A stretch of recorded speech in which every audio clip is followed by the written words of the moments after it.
taking what was created by God, man and woman, and creating an entire new narrative of who we are, and starting at the children. They want our kids.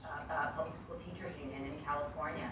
And at that conference, among other things, it was recently held in Palm Springs last month, among other things, they discussed, they were given instruction on the surveilling of students and deception of parents for, encouraging their inclusion in LGBTQ clubs.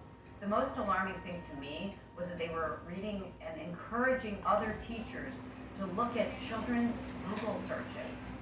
One child, they said, had Googled Transgender Day of Awareness. Wanted to know, this child wanted to know what that was, and they had said, we need to make sure to invite that child back for, that child receives a personal invitation to the LGBTQ club.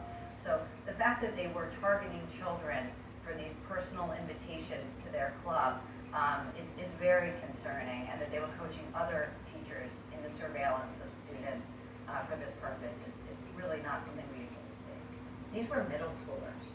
These were sixth graders they were talking about surveilling, and they were talking about targeting, kids as young as, we're talking about 11-year-olds for personal invitations to the LGBTQ club based on these children's internet searches. They talk about not taking roll, so that when parents ask, is my child in this club, they can, basically plead ignorance. And not keeping records of this club. They said, effectively that, if you want to bring a new society into existence, it seems the way to start that is with children. And so they are, activist teachers are actively looking to recruit other people's children in their revolution. You have to ask yourself, if teachers are willing to make these remarks in a broad address, a sold-out conference, what are they doing that we don't know?